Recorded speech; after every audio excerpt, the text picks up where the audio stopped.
वहीं मध्य प्रदेश की 28 सीटों पर हुए उपचुनाव में सभी की निगाहें ज्योतिरादित्य सिंधिया पर टिकी हुई थी। ज्योतिरादित्य सिंधिया की प्रतिष्ठा दांव पर लगी हुई थी, खासतौर पर उनके समर्थकों की सीटों पर।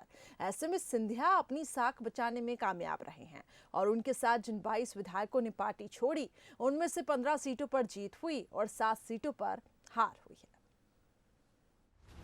मार्च के महीने में ज्योतिरादित्य सिंधिया के साथ कांग्रेस के 22 विधायकों ने कांग्रेस पार्टी छोड़ी थी, जिसमें 19 विधायक सिंधिया गुट के थे और 3 कांग्रेस के विधायक थे।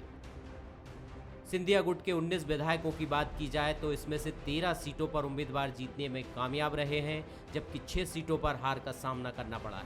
जिन 13 सीटों पर सिंधिया के सिपा-सालार जीते, उनमें बदनावर से राज्यवर्धन सिंह दत्ती गांव, सांची से प्रभुराम चौधरी, बमोरी से महेंद्र सिंह सिसोदिया, अशोकनगर से जजपाल सिंह जज्जी, मुगावली से ब्रजेंद्र सिंह यादव, भांडेर से रक्षा सिरोनिया, हाटपीपलिया से मनोज चौधरी, पौरी से सुरेश धाकड़, सुर्खी से गोविंद सिंह राजपूत, अंबा से कमलेश जाटव, सांवेर से तुलसीराम सिलावट, ग्वालियर से प्रद्युमन सिंह तोमर, मैगांव से ओपीएस भदौरिया जीत दर्ज करने में कामयाब रहे।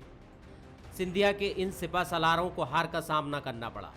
डबरा से इमरती देवी, गोहद से रणबीर जाटव, मुरैना से रघुराज सिंह कंसाना, दिमनी से गिरिराज दंडोतिया, करेरा से जसवंत जाटव और ग्वालियर पूर्व से मुन्ना लाल गोयल चुनाव हार गए।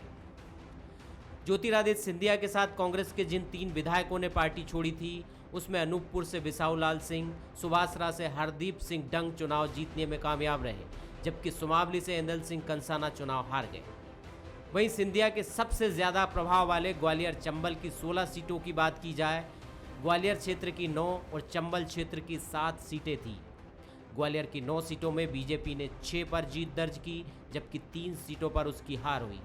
चंबल की 7 सीटों में से बीजेपी ने 3 पर जीत दर्ज की, जबकि 4 पर उसको हार का सामना करना पड़ा।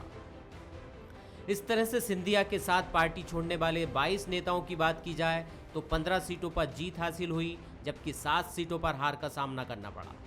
सिंधिया के साथ पूरी बीजेपी पर इन सीटों पर जीत का दारोमदार था और सिंधिया ने भी ये साबित किया कि कांग्रेस छोड़कर बीजेपी में आने का उनका फैसला गलत नहीं था।